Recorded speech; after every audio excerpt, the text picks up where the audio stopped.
शुरुआत में इवान और नेस्टिया को दिखाया जाता है जिन्होंने अभी अभी शादी की है। शादी के बाद नेस्टिया इवान से कहती है कि हमें तुम्हारे घर जाना चाहिए। हालांकि इवान मना करता है, लेकिन नेस्टिया की जिद करने पर वो उसे अपने फैमिली हाउस में ले आता है, जहाँ पर उसकी मुलाकात सबसे पहले इवान की बहन जो कि एक नर्स है जिसका नाम लीजा है उससे होती है। लीजा के पति अब इस दुनिया में नहीं है, लेकिन उसके 2 बच्चे हैं जो उसी के साथ इसी घर में रहते हैं। साथ ही लीजा के और इवान के फादर भी यहाँ पर रहते हैं। रात को सब के सब डिनर टेबल पर बैठे होते हैं। तभी लीजा नेस्टिया को एक अंगूठी देती है जो कि बहुत ही खूबसूरत होती है और वो उसे बताती है कि ये हमारी खानदानी रिंग है।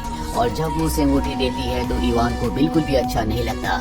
वो अपनी बहन लीजा से कहता है कि कल सुबह हम यहाँ से चले जाएंगे। इसके कुछ देर बाद नेस्टिया जब बाथटब में होती है तभी उसे ऐसा एहसास होता है कि उसके आसपास कोई ना कोई है। वो बाथटब से खड़ी होती है और पीछे से कोई उसके कंधे पर हाथ रखता है, लेकिन जब वो पीछे मुड़कर देखती है तो वहाँ पर कोई भी नहीं होता। वो इन सब चीजों से डर जाती है और इवान को बताती है कि मुझे लगता है कि मेरे आसपास कोई है। इवान कहता है कि ऐसा कुछ नहीं है, ये सिर्फ तुम्हारा एक भ्रम है, तुम्हें सो जाना चाहिए। इसके बाद वो सो जाती है, लेकिन रात को जब उसकी आँख खुलती है तो देखती है कि इवान उसके पास नहीं होता। वो इवान को देखने के लिए कमरे से बाहर निकलती है। वो देखती है कि इवान अपनी बहन लीजा से बात कर रहा है। लीजा इवान को कहती है कि अगर हमने ऐसा नहीं किया तो वो शैतानी ताकत हमारे पूरे परिवार को मार देगी। नेस्टिया ये सारी बातें सुन लेती है और वापस अपने बेड पर आ जाती है।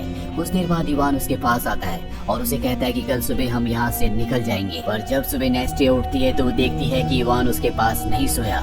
वो उसे पूरे घर में ढूंढती है लेकिन उसे कहीं नहीं मिलता।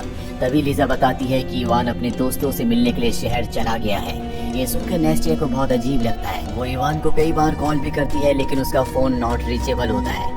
इवान की बहन लीजा कुछ देर बाद नेस्टिया के पास एक वेडिंग ड्रेस लाती है और उसे बताती है कि ये हमारी खानदानी वेडिंग ड्रेस है। हालांकि तुम्हारी शादी हो चुकी है, लेकिन हम चाहते हैं कि तुम्हारी शादी एक बार फिर से हमारे खानदान की परंपरा के अनुसार हो। वो उसे उस वेडिंग ड्रेस को पहना देती है, साथ ही उस रिंग को भी जो उसने उसे डाइनिंग टेबल पर दी थी। कुछ देर बाद नेस्टिया अपने कमरे में चली जाती है और तभी उसे अलमीरा के पीछे कुछ हलचल दिखती है और जब वो अलमीरा का दरवाजा खोलती है तो वहाँ पर एक खुफिया रास्ता होता है जिसे देखकर उसे कुछ भी समझ में नहीं आता। और तभी यहाँ पर लीजा का बेटा आता है। वो नेस्टिया से कहता है कि मेरी बहन इसी रास्ते से अंदर गई है और उसका पैर वहाँ पर फंस गया है।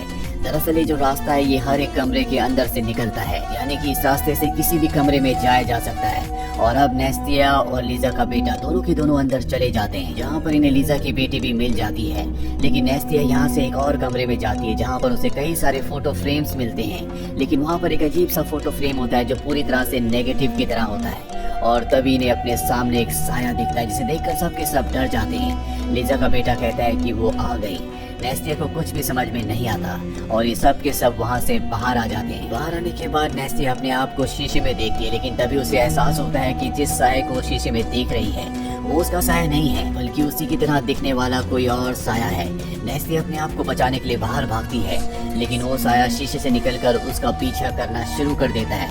नेस्टिया वहीं पर बेहोश हो जाती है। नेस्टिया को घर के अंदर लाया जाता है और अब नेस्टिया को विजन्स आते हैं जिसमें वो इवान के परदादा को देखती है जो इसी घर में होते हैं। सबके सब ऊपर के कमरे से नीचे भाग रहे होते हैं, जबकि इवान के दादा नीचे से ऊपर जाना चाहते हैं, लेकिन सब उन्हें कमरे में जाने से रोक रहे होते हैं। इसके बाद नेस्टिया को होश आ जाता है और कहानी वापस प्रेजेंट में आ जाती है, जहाँ उसके पास इस खानदान की फैमिली डॉक्टर आती है। वो नेस्टिया से पूछती है क्या तुम वर्जिन हो? नेस्टिया कहती है कि हाँ मैं वर्जिन हूँ। इसके बाद डॉक्टर चली जाती है, लेकिन अब नेस्टिया ने फैसला कर लिया है कि वो इस घर में नहीं जाएगी। वो इवान को कॉल करने की कोशिश करती है, लेकिन उसका फोन अब भी नॉट रीचेबल होता है।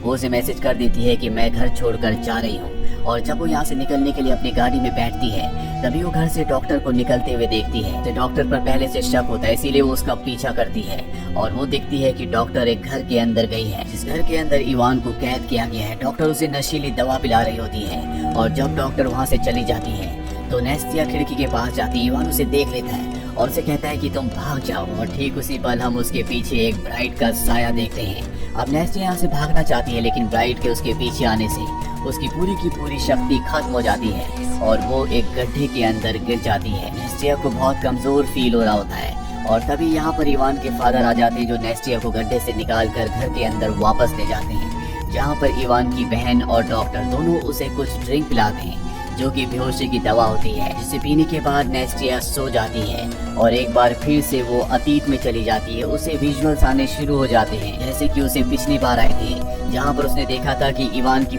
पूरी फैमिली ऊपर से नीचे आ रही है। लेकिन इवान के जो परदादा होते हैं वो नीचे से ऊपर जाना चाहते थे और वो ऊपर के कमरे में चले जाते हैं, जहाँ पर उनकी पत्नी होती है, जिसका चेहरा बर्फ की तरह ठंडा होता है और वो इवान के परदादा को यानी कि अपने ही पति को मार देती है। ये बात होती है सन 1832 की, जब इवान के परदादा ने एक कैमरे का इजाद किया था। दरअसल वो एक केमिस्ट्री डॉक्टर थे और ये कैमरा बहुत खास था, जो न सिर्फ इंसान की फोटो खींचता था बल्कि उस फोटो के अंदर उसकी आत्मा को भी कैद कर देता था। इवान के दादा के इस आविष्कार को सबने पूरी तरह से नकार दिया था, पर जब उनकी पत्नी की मृत्यु हुई तो उन्होंने अपनी पत्नी की फोटो को खींचा, जिसके अंदर उनकी पत्नी की आत्मा भी कैद हो गई। इसके बाद एक गांव से एक वर्जिन लड़की को लाते हैं और वो सबसे पहले उस लड़की को अपनी पत्नी की अंगूठी पहनाते हैं और इसके बाद उसे एक ताबूत के अंदर बंद कर दिया जाता है, जो जोर जोर से हिलने लगता है। लेकिन कुछ ही देर बाद वो ताबूत हिलना बंद हो जाता है और जब ताबूत को खोला जाता है तो उनकी पत्नी यानी कि इवान की परदादी उसमें जिंदा हो जाती है। पर ये एक्सपेरिमेंट पूरी तरह से कामयाब नहीं हुआ होता।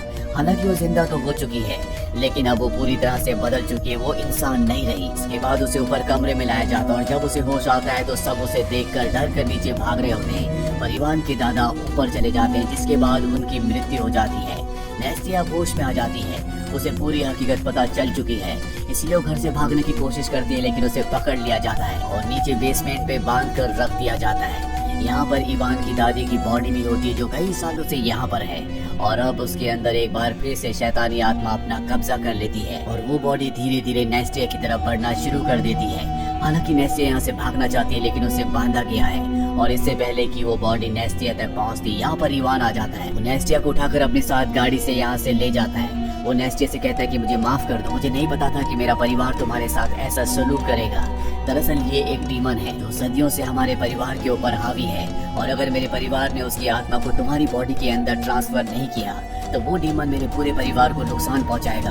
लेकिन मैं तुमसे प्यार करता हूँ, मैं ऐसा नहीं चाहता। काश कि मेरे पास वो फोटो का नेगेटिव होता जिसके अंदर मेरे परदादा ने मेरी दादी की आत्मा को कैद किया था। मैं उसे नष्ट करके इस डीमन को हमेशा के लिए खत्म कर देता। लेकिन हमें नहीं पता कि वो नेगेटिव फोटो कहाँ पर है। नेस्टी कहती कि मैंने उसे देखा है, वो घर के खुफिया रास्तों के अंदर एक कमरा है, वहाँ पर है। और तभी इनकी गाड़ी से एक दूसरी गाड़ी टकरा जाती है जो कि इवान के परिवार की होती है। वो यहाँ पर नेस्टिया को पकड़कर अपने साथ ले जाते हैं और इवान को वहीं पर छोड़ देते हैं। नेस्टिया को एक बार फिर से घर लाया जाता है। यहाँ अब रिचुअल शुरू किया जाता है। उसे सबसे पहले ब्राइड की ड्रेस और अंगूठी पहनाई जाती है और इसके बाद उसे ताबूत के अंदर बंद करके गड्ढे में डाल दिया जाता है। वो ताबूत जोर जोर से हिलना शुरू हो जाता है। हमें ताबूत के अंदर दिखाया जाता है कि नेस्टिया के ऊपर एक साया लगातार बढ़ता चला जा रहा है और कुछ ही देर बाद ताबूत हिलना बंद हो जाता है और जब ताबूत को खोला जाता है तो उसके अंदर से नेस्टिया उठती है जो सबकी तरफ देखती है। लेकिन ये नेस्टिया नहीं है, बल्कि इसके अंदर डीमन का यानी कि द ब्राइड का साया है, जिसने इसे पूरी तरह से अपने कब्जे में कर रखा है और ये सबको कहती है कि ये लड़की वर्जिन नहीं थी। ये सुनते ही सबके सब डर जाते हैं, यहाँ से भागना शुरू कर देते हैं और द ब्राइड की जो आत्मा होती है जिसने नेस्टिया की बॉडी को अपने कब्जे में कर रखा होता है, वो उसकी बॉडी को छोड़कर निकल जाती है। नेस्टिया यहाँ पर बेहोश हो जाती है और द ब्राइड जो कि पूरी तरह से अब गुस्से में है, वो सबसे पहले डॉक्टर के पास जाती है और उसे मार देती है। यहाँ पर लीजा भागकर अपने बच्चों के पास जाती है और अब उसके सामने द ब्राइड आ चुकी है। लीजा उससे कहती है कि मेरे बच्चों को नुकसान मत पहुंचाना, लेकिन द ब्राइड बहुत गुस्से में होती है। वो लीजा के ऊपर हमला कर देती है, उसे खिड़की से बाहर फेंक देती है, लेकिन लीजा फिर भी बच जाती है। वहीं हमें इवान को दिखाया जाता है जो नेस्टिया के पास आता है, उसे होश में लाता है और अब अंदर से आवाजें आने लगती है, इसीलिए दोनों के दोनों भी अंदर आ जाते हैं। ये सब के सब उन खुफिया रास्तों से उस कमरे की तरफ जाने लगते हैं जहाँ पर उस फोटो का नेगेटिव है, जिसके अंदर कभी इवान के परदादा ने अपनी पत्नी की आत्मा को कैद किया था, जिसे नष्ट करने के बाद ब्राइड का खात्मा हो सकता है। लेकिन तभी एक बार फिर से इनके सामने ब्राइड आ जाती है। लीजा नेस्टिया के हाथ से उस अंगूठी को निकालकर खुद पहन लेती है। दरअसल इस अंगूठी की तरफ वो अट्रैक्ट होती है क्योंकि ये उसी की होती है और अब द ब्राइड लीजा को अपनी तरफ खींच लेती है और उसकी बॉडी को पूरी तरह से पजेस्ट कर लेती है। यानी कि अब लीजा की बॉडी के अंदर द ब्राइड है। वो नेस्टिया से कहती है कि मेरे बच्चों को मुझे दे दो, लेकिन नेस्टिया साफ साफ मना कर देती है और लीजा जिसके अंदर द ब्राइड का पूरी तरह से कब्जा है, वो अपने बच्चों को छीन कर ले जाती है। पर तभी नेस्टिया अंदर कमरे से जाती है और उस नेगेटिव की फोटो को ले आती है जिसके अंदर आत्मा कैद है और वो लीजा से कहती है कि अगर तुमने बच्चों को नहीं छोड़ा तो मैं इस फोटो को जला दूंगी। ये सुनने के बाद वो बच्चों को छोड़ देती है और अगले पल मौका मिलते ही वो नेस्टिया के ऊपर हमला कर देती है और जब वो नेस्टिया को मार रही होती है तो पीछे से लीजा की बेटी कहती है कि इसे मत मारो, इसे छोड़ दो। और जब वो अपनी बेटी की आवाज़ सुनती है तो वापस वो अपनी सेंसेस में आ जाती है और कुछ पल के लिए ब्राइड उसकी बॉडी से निकल जाती है। लेकिन द ब्राइड जो कि एक डीमन है एक बार फिर से उसकी बॉडी में कब्जा करना शुरू कर देती है क्योंकि उसने उसकी अंगूठी पहनी है। और यहाँ पर लीजा को एहसास हो जाता है कि इस ब्राइड से बचना इतना आसान नहीं है। वो नेस्टिया से कहती है कि मेरे बच्चों का ध्यान रखना। इसके बाद वो फोटो फ्रेम को उठाती है और अपने साथ साथ उस फोटो फ्रेम को भी जला देती है, जिससे डीमन की आत्मा यानी कि द ब्राइड भी जलकर खत्म हो जाती है। जिसके बाद ये सब के सब यहाँ से सुरक्षित निकल जाते हैं। कुछ वक्त बाद यहाँ पर एक नई फैमिली आती है जो इस घर को खरीदना चाहती है क्योंकि ये घर बहुत सस्ता मिल रहा होता है। वो कहते हैं कि इस घर को रेनोवेट करके बहुत अच्छा बनाया जा सकता है। और तभी उनके बेटे को दीवार पर एक होल दिखता है और जब ये सब के सब होल से अंदर देखते हैं तो वहाँ पर एक साया होता है। इसी के साथ ये फिल्म, ये कहानी यहीं पर खत्म हो जाती है। ये फिल्म ईयर 2017 में रिलीज हुई।